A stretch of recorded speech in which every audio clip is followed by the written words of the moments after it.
elected. So a little more than half are appointed by the respective state governors, and only a handful, as far as I know, are elected in partisan elections as well. There are many. Indeed. Yeah, right. And that's what Pennsylvania does have. They have partisan elections for these judges. Right, exactly. And out of all of the states, and I believe at a rough guess, I would say there's probably around about 22 states, I think, that have elected Supreme Courts, and probably about half of them are partisan elections as opposed to non-partisan elections. Do you know, Graham, is there a state that does this the right way? Because I'll tell you what, I feel very uncomfortable with the notion that a bunch of that 5 lawyers from Pennsylvania, and I'm a lawyer from Pennsylvania, so I think I get to say it, should be in charge of the way these things go when they themselves are kind of bought into the, they have a team, and we wouldn't let an Eagles fan be a referee in the Super Bowl that the Eagles are playing in. Why are we letting? Really, it's so funny because I actually thought that happens, but unfortunately not. But why would we let that same thing happen here? And yet, at the same time, when I look at the 2011 maps that the Republicans drew, I find myself thinking that those are preposterous, and that the Democrats in Pennsylvania are not getting a fair shake from their, with their votes because of the way the Republicans were able to gerrymander. So, do you have a fix for me? Can you tell me about State X that does it the right way that every state should mimic, or what's going on? I'll be perfectly honest with you, Scott. I couldn't come up with a specific state. I mean, most states do not seem to have a history of problems with gerrymandering. I mean, it comes up once in a while here and there. I mean, I would say that on a national level, this is not a kind of a broken system. I think it's a problem in certain states. Pennsylvania is kind of an interesting state because if you look at the voting history within Pennsylvania, in terms of who they elect as their governors as their state, as their state legislators, and who they send to Washington D.C., it's a very mixed state. And that's why it became so obvious with the Republican redistricting map from 2011. It was so painfully obvious that it was gerrymandered, because this really is a very, very mixed state in terms of the voting demographics. I mean, it's neither a Republican nor a Democrat state, really. Yeah, it's a purple one to be sure. Yeah. And of course the interesting thing is it's such a fascinating topic altogether, is the voting demographics in the entire country, because you have this situation now where most if not all of the larger urban areas are Democrat, and most of the rural areas are Republican. Mm-hmm. And particularly with a state like Pennsylvania, which is a fairly large state and has a lot of rural areas, but also has several large, densely populated urban areas, such as Philadelphia and Pittsburgh. Mm-hmm. That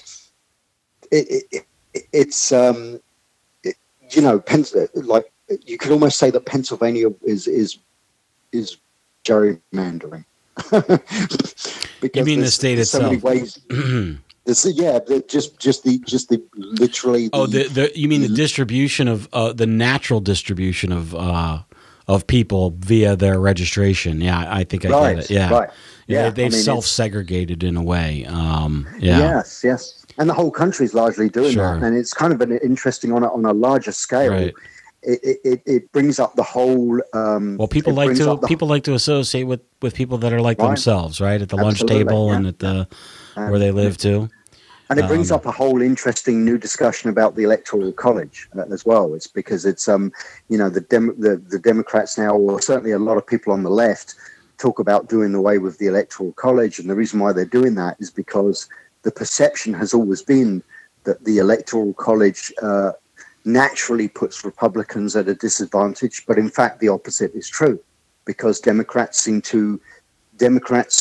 gravitate towards densely populated urban areas. You know, I'm totally in favor of a minor diversion into this discussion about the how the Electoral College would benefit the different parties. And the thing that I always think is there are a lot of Republicans in California. They're not a majority of Californians, to be sure, but there are lots of them, and their votes are pretty much just disregarded nationally, right? That nobody even bothers to go often and campaign there for national office. They Republican presidential candidates fly in to visit with high net worth individuals in order to get some donations, but they're not stumping out in that huge state because. Right.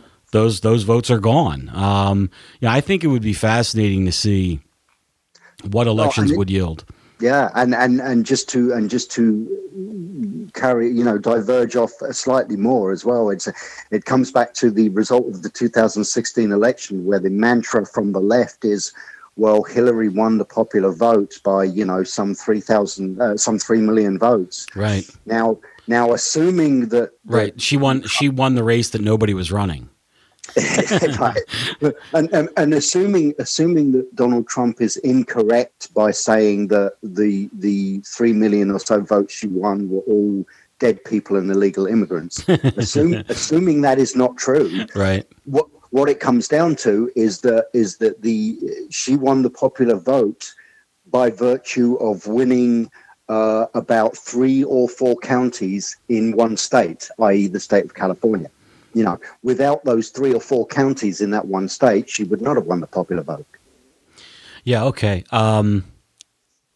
This is. I hope that we get to see that in action. But let's. So we only have a couple of minutes left. I want to just tie up a little bow where things are. Give everybody a sense of where things are right now with Pennsylvania and where they might head. So. Let's talk, if we might, about the courts. I know that the Pennsylvania Republicans have asked federal courts in Pennsylvania and the Supreme Court to block this new map. The midterms are coming up pretty quickly, and these maps need to be drawn. And I mean, if you think of all the work that has to go into filing for office, running for office, and knowing the boundaries of the district. Are a pretty important part of that process, not to mention the actual mechanics of the votes gathering and casting themselves. So what do you see in your crystal ball, Graham? Is the Supreme Court, are we going to see an emergency order on this? Are they going to leave things alone? Where do you see this going? I do not think, personally, I do not see the Supreme Court, the United States Supreme Court, I don't see them touching this one. And I think that what's going to end up happening, legal battles over this may continue on, but I think what's going to end up happening is that Pennsylvania is going to be in a position where the new map that was drawn up by the Pennsylvania Supreme Court is going to go into effect. Can you tell me, do you think that map is unfair to Republicans? That's to be perfectly honest with you, Scott. I'm not sure. I know the dangers of possible partisanship going into these redistricting efforts, as we've already discussed here today. Mm-hmm. But to be honest with you, I looked at a breakdown of the previous election results and how those, if the voting patterns have been absolutely identical. With this new map in place, what it would have meant is that the difference between how previous elections went is a difference of a couple of districts. In other words, basically, if this new map had been in place during the last election, then the Democrats would have won 2 additional districts, and the Republicans, of course, would have been down 2 districts. Right. So that would have been. So it's not like this new redistricting map in Pennsylvania swings the entire thing completely in favor of Democrats. It simply would have meant that Republicans would have would have had 2 fewer districts, and the Democrats would have had 2 more districts. So perhaps it is more fair to the citizens of Pennsylvania. I think that, I joked about this when I first saw the case, was that and I used China as an example. It doesn't actually have to be China, but just some foreigners, get some people from China who have no idea what the district, and just let them look at population densities and neighborhoods and polling places, and just draw lines, to the closest polling places, basically, and that would be a way to redistrict. Just some not, the League of Women Voters used to have nonpartisan debates, and now they went to bipartisan debates, which it closes out libertarians and others. And I just would say, like, instead of a bipartisan commission or anything like that, maybe a nonpartisan one that just uses. Obviously, no one can be devoid of their political leanings, but people who have actually campaigned for and ran for office is one thing, and academics or other people who are demographers maybe is a safer bet. So I'd be curious to see what some of these, one of the things that will be interesting is if it does get taken up by the United States Supreme Court, we're going to see a lot of amicus briefs detailing maps that people think are more reasonable. So we'll keep our eyes peeled for that. We know that Justice Alito, so far, he's in charge of appeals from the Third Circuit, which is where Pennsylvania sits, and so far has rejected all their requests for immediate and emergency stays and so forth. So that election, I personally just think this is one pool that the Supreme Court does not want to dip its toe in. You're darn tootin'. I can tell you what, that is absolutely right.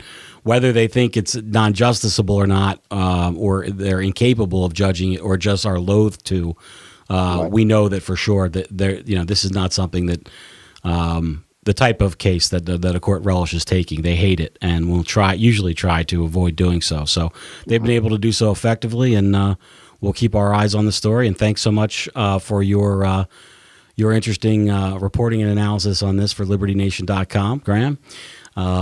For Graham and for LibertyNation.com, this is Scott Cosenza. Thanks for listening to this episode of The Uprising.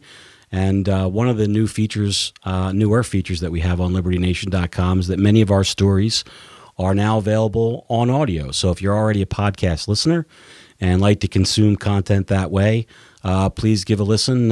Graham reads sometimes, so do I. All kinds of stories that you can listen to in shorter form. So please check that out, and thank you again.